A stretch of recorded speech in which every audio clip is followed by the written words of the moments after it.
అస్మద్గురుభ్యో నమః. శ్రీమతే రామానుజాయ నమః. ఈరోజు పంచాంగ విశేషాలను తెలుసుకునే ముందు ప్రార్థన శ్లోకంతో ప్రారంభం చేద్దాం. ఆపదామపహర్తారం దాతారం సర్వసంపదాం లోకాభిరామం శ్రీరామం భూయో భూయో నమామ్యహం. ఈరోజు పంచాంగ విశేషాలు: విశ్వావసు నామ సంవత్సరము, దక్షిణాయనము, వర్ష ఋతువు, భాద్రపద మాసము, తిథి విద్య, నక్షత్రము ఉత్తరా నక్షత్రము, సిద్ధియోగము, కౌలవకర్ణము.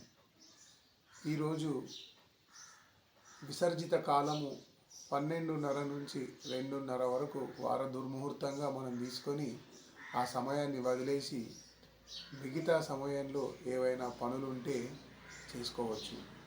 ఈరోజు ప్రత్యేకత ఏమిటంటే, శ్రీ మహావిష్ణువు అనేక అవతారాలు ఎత్తాడు. అందులో మనకు ప్రత్యేకమైంది దశావతారాలుగా మనం భావిస్తాము. మత్స్య, కూర్మ, వరాహ, నారసింహ ఇట్లాంటి అవతారాలు అన్నీ కూడా ఎత్తాడు. అయితే అందులో 3వ అవతారమైన ఆదివరాహ స్వామి అవతారాన్ని ఎత్తడం జరిగింది. ఆ ఆదివరాహ స్వామి యొక్క పుట్టినరోజు జయంతి ఈరోజు. అయితే తిరుమల క్షేత్రాన్ని కూడా మనము ఆదివరాహ క్షేత్రంగా పేర్కొంటాము.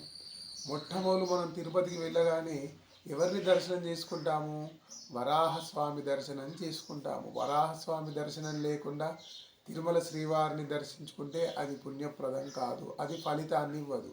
అందుకోసం ఈరోజు ఓం ఆదివరాహాయై నమః అని ఒక 11 సార్లు జపించండి, ప్రార్థన చేయండి. మంచి జరుగుతుంది. శుభమస్తు. జై శ్రీమన్నారాయణ.